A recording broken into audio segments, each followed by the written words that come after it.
अधिकार एक समान है। आदिवासी दलित महिलाओं के लिए, शोषित ग्रामीण बेसहारों के लिए झालसा का योगदान है। आओ करें इंसाफ और अपने हक की बात, कानून की बात, कानून की बात, कानून की बात, कानून की बात। जोहार, नमस्कार। कानून की बात में आज हम बात करेंगे जिसको लेकर के हिंदुस्तान में थोड़ी ज़्यादा चर्चा है, वो है अभिव्यक्ति की स्वतंत्रता, right to speech. Right to speech के साथ डू एंड डोंट्स भी है, और वैसे भी हमारे संस्कार में सिखाया जाता है कहाँ कब क्या बोलना है, नहीं बोलना है। मनोभाव व्यक्त करने की अभिव्यक्ति की स्वतंत्रता, ये दोनों एक दूसरे से जुड़े हुए हैं कि मनोभाव अपना व्यक्त कर सकते हैं, जो है उसको कह सकते हैं, लेकिन कहने का अपना क्या ढंग होगा, नहीं होगा। भारत के संविधान ने यह अधिकार हमको दिया है, तो भारत के संविधान ने जो यह अधिकार दिया है उसके साथ हमारे कर्तव्य भी हैं, हमारी जिम्मेदारी भी है। बगैर जिम्मेदारी के कोई भी हक नहीं है, हक के साथ जिम्मेदारियां आती हैं। तो आज हम इसी पर चर्चा करेंगे। हमारे साथ चर्चा के लिए मौजूद हैं परवेज इब्राहिमी साहब, जो रिटायर्ड एडीएम है और झालसा में मध्यस्थ हैं। स्वागत है आपका। जोहार, नमस्कार। जोहार। एक तो राइट टू स्पीच क्या है, संवैधानिक जो बनाने की जरूरत पड़ी उसमें संविधान में डालना पड़ा। बहुत सारे मौलिक अधिकार संविधान ने जनता को दिया, जिसमें एक धारा 19(1)(a) में एक्सप्रेशन एंड स्पीच की स्वतंत्रता है। आप कुछ बोल सकते हैं, किसी के बारे में भी बोल सकते हैं। ठीक ऐसे ही universal declaration of human rights पर अगर आप जाएंगे तो उसमें भी 19 ही है, आर्टिकल 19। वो भी पूरे विश्व के लिए, जो भी डेमोक्रेटिक कंट्री हैं उनके लिए ये राइट जनता को वहाँ भी दिया गया कि आप अपनी बात को सामने रख सकते हैं लोगों के, अपने विचार को आप प्रकट कर सकते हैं। अब विचार को प्रकट करने के कई तरीके होते हैं, बोलना, लिखना, कुछ कार्टून बनाना, कोई सोशल मीडिया पर आकर के अपनी बात रखता है, कोई फिल्म के ज़रिए भी लोग बात अपनी रखते हैं।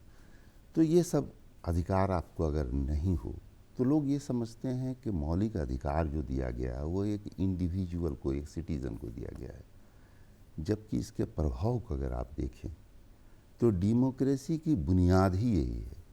इसीलिए जब अमेरिकन रिवॉल्यूशन हुआ तो वहाँ पर भी सबसे ज़्यादा अगर किसी चीज़ पर जोर दिया गया तो वो था right to speech, right to speech and expression. क्यों रखा गया इस सब चीज़ को? इसलिए कि अगर राइट टू स्पीच नहीं होगा तो आप किसी की कोई कमी नहीं बता पाएंगे। कमी समाज की भी लोग बताता है, परिवार के मेंबर्स को भी बताता है, बाप अपने बच्चे को भी बताता है। तो क्या हमारी जो सरकारें हैं, क्या उनको बताया नहीं जाना चाहिए कि आप जो कर रहे हैं वो सही रास्ते पर आप जा रहे हैं या गलत रास्ते पर जा रहे हैं? हमारे ही वोट से तो सरकार बनी है ना, देखिए, उसको दिया परवाना। यही तो दुर्भाग्य है हमारा कि प्रजातंत्र तब तक नहीं कामयाब हो सकता है जब तक कि प्रजातांत्रिक मूल्य जो है उसका आदर हम न करें, बोथ साइड। दूसरी चीज़ है क्या कि सब लोग, आज भी बात होती है संविधान बचाओ। बिल्कुल, संविधान तो बचा हुआ है, संविधान है तभी तो कह रहे हैं आपका। और नहीं यार, किताब में है वो। हाँ, उसको धरातल पर हम कैसे लाएं, उतारें। संविधान को कुछ नहीं होना है, बुक के शक्ल में है, हर जगह पाया जाएगा, किताब की दुकान में भी मिल जाएगा। लेकिन संविधान बचाने का असल मुद्दा जो है वो ये है कि कोई सरकार या कोई भी अथॉरिटी या कोई भी पब्लिक उस संविधान के बताए हुए रास्ते पर चल रहा है या नहीं चल रहा है, कहीं उससे डिविएट तो नहीं हो रहे हैं लोग। यह संविधान बचाना। अब अभिव्यक्ति की अगर स्वतंत्रता न हो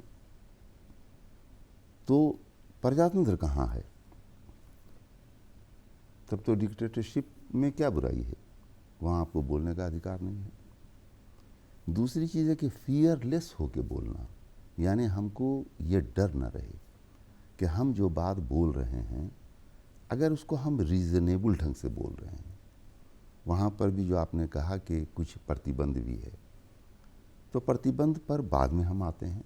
सबसे पहले तो अगर बोलने का अधिकार नहीं होगा तो कोई भी चीज़ जो हो रही है उस पर तो पब्लिक को कुछ पता ही नहीं चलेगा। नहीं, दो चीज़ें हैं ना, जो शुरुआती में भारतीय आंदोलन हुआ आज़ादी का, तो उसमें था कि आज़ादी हमारा जन्मसिद्ध अधिकार है, तो उस आज़ादी में बोलना भी सबसे नहीं, ये तो बोला ही। बिल्कुल। अगर ये अधिकार नहीं होता, उस वक्त भी सीडिशन लॉ और फलां लॉ और बहुत सारे लॉज ऐसे थे जिसमें कि हमारे स्वतंत्रता जो है संग्राम में जो हिस्सा ले रहे थे उनको जेल भी जाना पड़ा, उनको लाठियां भी खानी पड़ी, उन पर सीडिशन केस भी लगा। तरह तरह से सरकारें उस वक्त की भी और आज की भी हमेशा इस कोशिश में होती है कि हमारा कोई आलोचना न करे, जनता तक किसी चीज़ को सही से फैलाने की जिम्मेदारी। मुझे एक दोहा याद है कि क्या नाम है, निंदक नियरे राखी रहीमन निंदक नियरे राखी आंगन कोटी छवाए, पानी साबुन बिना निर्मल करे सुभाए। तो सरकार की अकाउंटेबिलिटी, किसी की भी अकाउंटेबिलिटी, अगर कोई सरकारी पदाधिकारी से या कहीं पर भी कोई काम कर रहा है, अगर उससे कोई पूछे नहीं कि आपने क्या काम किया है, सही से किया है या नहीं किया है, कहाँ आपसे गलती हो रही है, तो क्या उसमें सुधार आएगा कभी? तो accountability of the government, accountability of the people towards nation and authority, authority की अकाउंटेबिलिटी, इसको क्वेश्चन करने की ज़रूरत नहीं पड़े तो और अच्छी बात है। कोई क्वेश्चन ना करे, अच्छा काम हो रहा है, क्यों करेगा कोई क्वेश्चन? लेकिन अगर वो गलत कर रहा है या नहीं कर रहा है तो फिर हम अगर कुछ बोलेंगे ही नहीं, पता कैसे चलेगा? तो जनता को भी नहीं पता चलेगा कि क्या गड़बड़ी हो। और जो गलत कर रहा है वो तो हमेशा आदमी और अपने जो करेक्ट गलत मानता कर रहा है वो तो हमेशा अपने को करेक्ट मान करके ही करता है या किसी लोभ के वजह से करता है। तो स्वतंत्रता के अधिकार से अन्य अधिकार आपको प्राप्त होते हैं।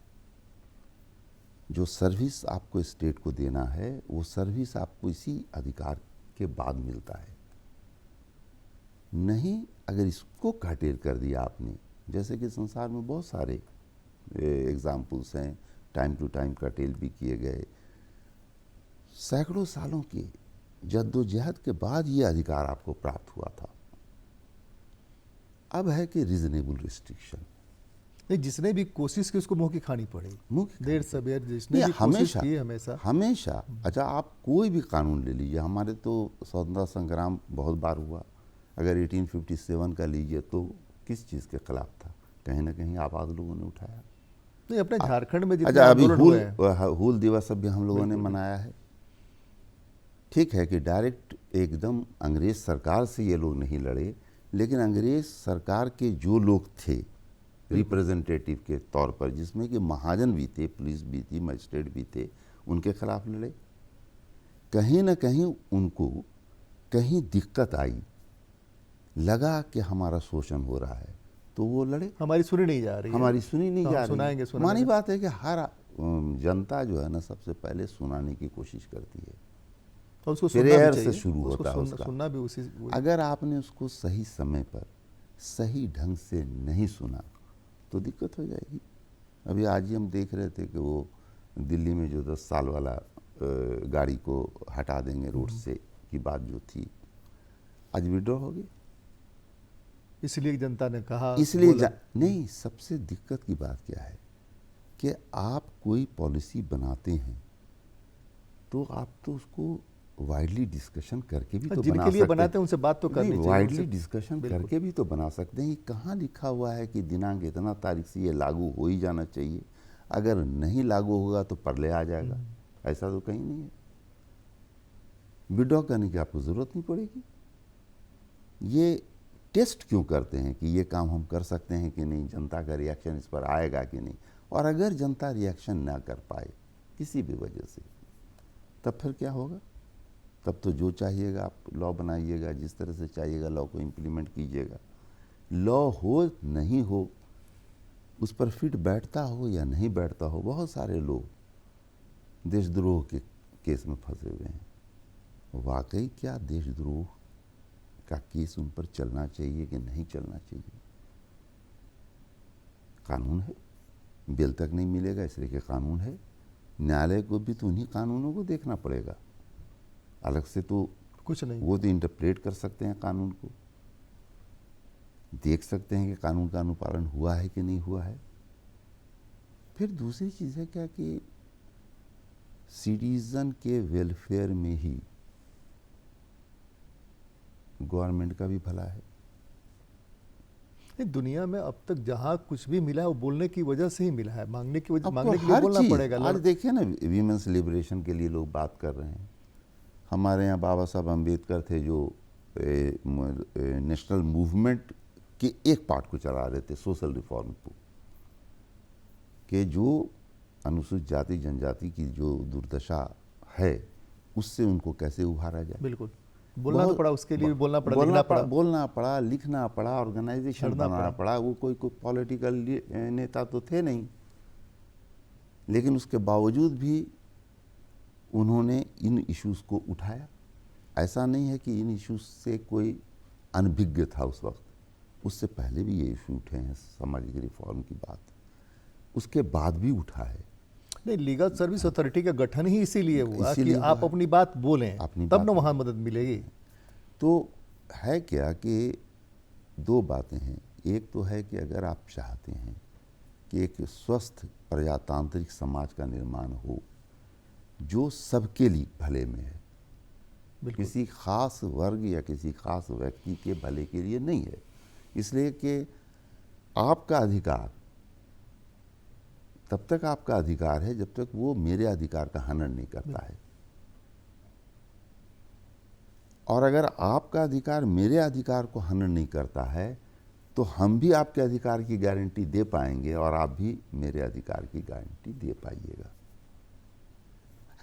बहुत सारे दौर निकले, आज इमरजेंसी की भी बातें होती हैं, कुछ वजह रही होगी उस वक्त इमरजेंसी लगाने की, लेकिन कहीं ना कहीं स्वतंत्रता के अधिकार का हनन तो हुआ। ब्रिटिश काल में तो बहुत ज़्यादा हुआ। शायद ही कोई नेता ऐसा था जो फ्रीडम स्ट्रगल में जिसने हिस्सा लिया था, उनको जेल नहीं जाना पड़ा, उन पर केस नहीं हुआ।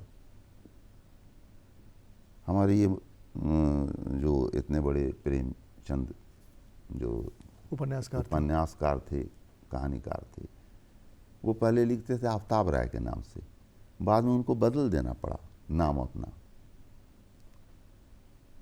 बहुत सारा मैगजीन सीज कर लिया गया, बहुत सारी बातें हुई, ये इतिहास भरा पड़ा है। और यहाँ सिर्फ हिंदुस्तान की बात नहीं है, पूरे दुनिया का इतिहास भरा पड़ा है इन चीज़ों से। तो अब रही बात रीजनेबल रिस्ट्रिक्शन की, तो अगर आप स्वतंत्रता दे रहे हैं किसी को, उसको एक मौलिक अधिकार आप बना रहे हैं, तो कहीं ना कहीं कुछ रीजनेबल रिस्ट्रिक्शंस भी होंगे। रीजनेबल कहने का मतलब है कि ऐसा रिस्ट्रिक्शन जो समाज के हित मौलिक अधिकार में ही 21 अगर देखें तो 21 क्या कहता है, जीने का अधिकार तो है, लेकिन विथ डिग्निटी है, गरिमा के साथ जीने का अधिकार। गरिमा के साथ जीने का हमको नहीं मिल रहा है तो हमको कहना पड़ेगा, बोलना तो पड़ेगा ना। कहना बिना कहे कोई समझ ही नहीं सकता है। एक राइटर भी जब कोई कहा, इवन डॉक्टर भी बगैर हमको बताए हुए दर्द कैसे समझेगा कि हमको कहाँ दर्द हो रहा है, क्या बताना पड़ेगा उसको। इसीलिए तो कहा कि घर से लेकर के गार्जियन भी समझाते हैं बच्चे को, तो कुछ ना कुछ अपने को एक्सप्रेस करते हैं। वो कलाकार भी इसी काम में लगे हुए हैं, सोशल मीडिया पर जितने लोग हैं वो भी लगे हुए हैं। ये अलग बात है कि वो इसके रीजनेबल रिस्ट्रिक्शंस को नहीं समझ रहे हैं कि कहाँ कहाँ पर क्या क्या रिस्ट्रिक्शंस आपके होने चाहिए। अब है क्या कि स्वतंत्रता तो आपको दी गई for the benefit of society, समाज के हित में। क्योंकि आप भी एक मेंबर हैं उसके, तो समाज का हित होगा तो आपका भी हित होगा। बिल्कुल सीधी सी बात है। तो समाज के हित में आपको यह अधिकार दिया गया, लेकिन अधिकार का दुरुपयोग अगर आप करने लग गए तब तो दिक्कत की बात हो जाएगी। नहीं, लेटर तो वही 26 है ना भाई, 31 और 26 है, जिसमें कि सारे शब्द बनते हैं। उन्हीं शब्दों में से जैसे चाहे तोड़ करके मरोड़ के जो शब्द बना लें, फूल भी बना सकते हैं और फूल भी बना सकते हैं। फूल भी बना सकते हैं, कांटा भी लिख सकते हैं। हाँ, कांटा भी लिख सकते हैं, फूल भी बना सकते हैं। तो पहला तो है कि नेशनल, जो जनरली लोग कहते हैं कि साहब इनको बुक कर दिया हम इसलिए कि नेशनल इंटीग्रिटी के खिलाफ इनकी बात थी। वहाँ भी देखना पड़ेगा कि नेशनल इंटीग्रिटी इन्वॉल्व है या नहीं अब है। कहाँ उसका हाँ, नेशन के खिलाफ ये बोल रहे हैं। अब बहुत जगह इक्वेट कर देते हैं हम, सरकार के खिलाफ बोलना मतलब देश के खिलाफ बोलना, जबकि दोनों अलग अलग बात एकदम है। बिल्कुल अलग है। दोनों में कोई संबंध नहीं है। सरकार के खिलाफ उसके कार्यकलाप के खिलाफ बोलते हैं। देश तो बदलने वाला नहीं है, सरकारें बदल सकती हैं, देश तो यही रहेगा हमारा। तो देश के विरुद्ध जो एलिमेंट है उसको सज़ा मिलनी चाहिए, लेकिन सिर्फ वो बोलने की वजह से उसको देशद्रोही अगर आप बता दे रहे हैं तो इसका मतलब है कि जो फ्री एक्सप्रेशन है, जिसका अधिकार आपको दिया गया है संविधान में या इंटरनेशनल लॉ में भी दिया गया है, अभी मैंने कहा कि universal declaration of human right में इसको डाला गया कि आप ऐसा नहीं कर सकते। तो नेशन के खिलाफ है कि नहीं, सही से जांच करना चाहिए, अगर है तो सज़ा का वो हकदार है। दूसरी चीज़ है कि आम तौर पर आजकल देखने को मिलता है hate mongery, hate speech, hate speech, खुलेआम हेट स्पीच। तो आप अधिकार कब देंगे? अधिकार का हनन न हो, इसकी व्यवस्था अगर आप कर देते हैं तो स्वतः अधिकार पब्लिक को मिल जाता है। और कैसे करेंगे आप? कहीं ना कहीं आपको एक्शन में आना होगा, कानून जो कहता है उसका क्रियान्वयन करना होगा फील्ड में, कल्प्रिट जो है उसको सज़ा देनी होगी। अगर 10-12 लोग इस तरह से देख लिए जाएं जो कि नेशन के विरुद्ध काम कर रहे हैं, जो छुप कर रहे हैं नहीं पता चल रहा है, उसकी तो बात छोड़ दीजिए, वो हर देश में होता है। अभी आप देख रहे हैं ईरान में भी मोसाद के जो जासूसों को पकड़ा जा रहा है, गवर्नमेंट को नहीं पता होगा कि कौन जासूस है कौन नहीं जासूस है। यहाँ भी होगा, बहुत सारे लोग होंगे देशद्रोही, बहुत सारे कंट्रीज के जासूस हो सकते हैं यहाँ। तो सरकार का काम है उसको पकड़ करके बुक करना, कानून के दायरे में लाना, सजा दिलवाना। लेकिन आम नागरिक जो चाहे भी तो नेशन के विरुद्ध कुछ करने की उसकी क्षमता ही नहीं है, वो ज़्यादा से ज़्यादा मांग ही तो करता है कि हमको ये चीज़ सड़क चाहिए, नहीं, हमको अपने पुल यहाँ तो चाहिए, कहावत है ना कि बच्चा जब तक रोता नहीं है माँ दूध नहीं पिलाती माँ है। दूध नहीं पिलाती। मैंने उसको अभिव्यक्त तो करना पता ही पड़ता कैसे है। चलेगा? अच्छा, सरकार को तो ये बातें जनता बताती है, पत्रकार बताते हैं कि यहाँ पर ये गड़बड़ी है। बहुत सारी तस्वीरें हम लोग देखते हैं कि बच्चे जो है कीचड़ में जा रहे हैं, पुल नहीं है, नदी क्रॉस करके बच्चों को जाना पड़ रहा है, तरह तरह के संसाधन का इस्तेमाल करना पड़ रहा है। तो सरकार को तो पता चल गया कि यहाँ पर ये आवश्यक चीज़ है, यहाँ पर स्कूल नहीं है तो स्कूल आवश्यक चीज़ है। स्कूल में पढ़ाई हो रही है कि नहीं, उसका भी। अब दो तरह से हम लोग इन समस्याओं का निदान करते हैं। एक तो समस्या जैसे अभी आप देखिए कि हेल्थ के सेक्टर में 15 लाख तक आप इलाज करा सकते हैं, बहुत बड़ी उपलब्धि है सरकार की। कराएगा कहाँ? कौन देखेगा कि इसके इलाज में 15 लाख का खर्चा वाकई होना था या नहीं होना था, या 50,000 का मामला था, ये बिल बन गया 14 लाख का, ये कौन देखेगा? फिर जब आपके पास सरकारी स्कूल, सरकारी अस्पताल पहले से मौजूद है तो आप अरबों रुपया इन चीज़ों में खर्चा कर रहे हैं। मैं ये नहीं कहता कि नहीं करना चाहिए, ज़रूर करना चाहिए, लेकिन दोनों में बैलेंस मेंटेन करना चाहिए कि सरकारी स्कूल भी अच्छे से चले, हॉस्पिटल भी अच्छे से चले, ज़रूरत पड़े तो स्पेशलाइज्ड इलाज के लिए वो कहीं बाहर जाएं और उसमें मोटा रकम खर्चा होता है तो वहाँ सरकार नहीं, अपने यहाँ मदद में आ एम्स जाए। जैसी कई संस्थाएं हैं, रिम्स जैसी कई संस्थाएं हैं जिन संस्थाओं को स्पेशलाइजेशन के लिए बनाया गया है। देखिए, रिम्स Expertise के में लिए ही बनाई। भी जिन लोगों को एक स्मूथ फंक्शनिंग होती है, प्राइवेट में क्यों जाते हैं लोग? आपको टाइम देगा, डेट देगा, उस वक्त आपका सब कुछ वो उससे पहले जांच वाच कराएगा, आपको ज़्यादा दौड़ाता नहीं है। लेकिन सरकारी में अगर चले गए आप तो ये भी देखना होगा कि कितने लोग किस काम के लिए आए रिम्स में और कितने समय में वो काम हुआ, बिल्कुल। कितने समय में हुआ।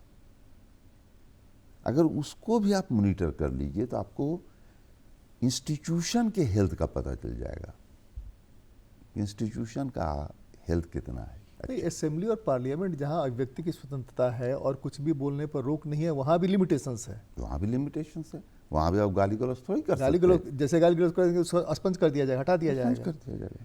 आपके खिलाफ कार्रवाई भी हो सकती है। दूसरी चीज़ है कि सबसे बड़ी चीज़ तो यह है कि अगर आपको महसूस हुआ कि इस व्यक्ति ने ये बातें कही जो अनुचित बात थी, जिसको कि अनपार्लियामेंट्री हम लोग बोलते हैं, इस्तेमाल करते हैं, तो फिर आपने उस पर क्या कार्रवाई किया। अगर एक को छूट मिल जाए कि तुम गाली गलौज कर सकते हो विधानसभा में या संसद में, तो फिर तो दूसरे भी करेंगे, तीसरे भी करेंगे, चौथे भी करेंगे। पत्रकारों को स्वतंत्रता दिया गया, फोर्थ पिलर बताया गया। वो अगर दुरुपयोग कर रहे हैं तो उस पर भी रोक लगना चाहिए, कम से कम वार्निंग इशू होना चाहिए कि साहब आप ये सब बातें नहीं कीजिए। हर चीज़ का जस्टिफिकेशन, लॉ अबाइडिंग तो सबको होना ही पड़ेगा। लॉ अबाइडिंग जब तक नहीं होगी समाज को होना ही होगा और देश को होना ही होगा। इसलिए कि आपका अगर देश का स्वार्थ आप देखते हैं तो देश के स्वार्थ के साथ तो आपका भी स्वार्थ लगा हुआ है। अगर मेरा देश खुशहाल होता है, अगर पावरफुल होता है, हमारी बात पूरे अंतर्राष्ट्रीय मंच पर सुनी जाती है, उसको महत्व दिया जाता है, तो कौन भारतीय ऐसा होगा जो नहीं चाहेगा ये चीज़ ऐसा ना हो। हर भारतीय चाहेगा, उसके लिए शान की बात है ये। लेकिन एक बैलेंस। अब यहाँ पर मान लें कि व्यक्ति की स्वतंत्रता का हमारा हनन हो रहा है, एक्सप्रेशन की फ्रीडम का हनन हो रहा है, तो क्या कर सकते हैं? देखिए, दो बातें कर सकते हैं। अगर एक काम जो लोग कर रहे हैं, मैंने हम लीगल सर्विस अथॉरिटी के मामले में हाँ, कह रहे हैं। नहीं, मैं बता रहा हूँ कि दो बातें कर सकते हैं जो लोग कर रहे हैं। एक तो हम बोलेंगे नहीं, कुछ पकड़ में हम नहीं आए, ये एकदम अनुचित बात है। दूसरा कि ये बताना कि हम इतने साहसी हैं कि हम सरकार की आलोचना कर रहे हैं, तो इतने साहसी होने की भी जरूरत नहीं। जो मन कर रहा है वही बोलते हैं, जो मन कर रहा है इतने साहसी होने की भी आपको जरूरत नहीं थी। इसका मतलब है कि कहीं न कहीं व्यवस्था में कुछ कमी है कि एक आदमी खामोश हो जा रहा है और दूसरा आदमी अपने को साहसी बता रहा है। कहीं ना कहीं कमी है। इसलिए कि नॉर्मल जो बातचीत होती है किसी भी देश में, वो नॉर्मल ढंग से होती है। तीसरी चीज़ है जो बहुत इम्पॉर्टेंट है, वो ये कि हमको क्या कहा गया है, किस ऑर्डर की बात किया गया है। समाज में एक ऑर्डर मेंटेन हो, लॉ एंड ऑर्डर की बात नहीं कहा गया है। हर सिविल डिसोबीडियंस का मामला लॉ एंड ऑर्डर का मामला नहीं है। अब कोई आदमी पीसफुली कहीं बैठ करके किसी भी मुद्दे को लेकर के अपनी मांग रख रहा है, लॉ एंड ऑर्डर का मामला है ये। वो बरसर्क अगर हो जाता है या हम कुछ ऐसा कर देते हैं कि जिससे कि कैओस पैदा हो जाए, लोग झगड़ा झंझट करने लग जाएं, तब वो लॉ एंड ऑर्डर का मसला बनेगा। नहीं तो ये पब्लिक ऑर्डर का मसला है। हर चीज़ को हमारे यहाँ लॉ एंड ऑर्डर का जो मसला बना दिया जाता है, फिर उसके बाद पुलिस या कार्रवाई होती है। फिर हम तो उस देश के निवासी हैं जो गांधी जी नमक सत्याग्रह, नमक के कानून के खिलाफ, और कितने रॉलेट एक्ट के खिलाफ, सब जो है हमने तो सरकार के विरुद्ध किया। उस वक्त की सरकार ने हमको कहा कि साहब ये गवर्नमेंट के लिए खतरा है। अब अपने सरकार में भी अगर लोगों को ये लगने लगे कि उसको ब्रांड किया जा सकता है कि वो सरकार के विरुद्ध है, तो फिर तो मुश्किल है। फिर तो अपनी बात को ही रखेगा ही नहीं कहीं पर। और लोग ज़्यादातर पनिशमेंट के डर से या किसी इकोनॉमिक क्षति के नहीं, न्यू एजुकेशन पॉलिसी में अभी ये जो आया है कि हर ये स्कूल्स असेंबली और पार्लियामेंट का वो करें, मौकरी वहाँ बना करके वहाँ पर वो करें, पार्लियामेंट बताएं कि पार्लियामेंट कैसे चलता है, असेंबली कैसे चलती है। देखिए तो जब आप बता रहे हैं असेंबली पार्लियामेंट में, तो अभिव्यक्ति और एक्सप्रेशन के लिए ही है ना। पार्लियामेंट जब है ही, वहाँ पार्लियामेंट में तो हर बात के लिए बहस होती नहीं, है। हम कह रहे हैं कि स्कूल्स में अगर आप स्कूल में बता भी रहे हैं बहस तो यही होती है। सिखा रहे हैं कि आपको बोलना है। हाँ, बोलना है। अब फिर कहे कि आपको बोलने पर रोक है, दोनों साथ साथ कैसे चलेगा। नहीं, देखिए बोलने का मतलब है कि आप बोलिए, सिर्फ हमको जो बात नापसंद है वो मत बोलिए, बोलने पर रोक कभी नहीं है। ये बहुत लंबा चौड़ा विषय है, इस विषय पर बहुत लंबी बातचीत हो सकती है। जो विधिक सेवा प्राधिकार है, विधिक सेवा प्राधिकार ने आपको कुछ राइट्स दे रखे हैं। उस राइट्स के बारे में हर बार हम बताते हैं, इस बार भी हम आपको बता रहे हैं कि SC ST महिलाएं, 3 लाख से कम आमदनी वाले और ट्रांसजेंडर, इनको जब लगे कि उनको लीगल हेल्प चाहिए तो कहीं से भी कोई सूचना लीगल सर्विस अथॉरिटी को दें, वो लोग आपको हेल्प करेंगे। और ज़रूरत पड़ी, अगर आप उस क्राइटेरिया में आते हैं, तो आपको सुप्रीम कोर्ट तक लड़ने का खर्च देंगे। कानून की बात में आज तो बस इतना ही। अगली बार मिलते हैं, किसी और मुद्दे पर चर्चा करते हैं। नमस्कार, जोहार, बहुत बहुत धन्यवाद।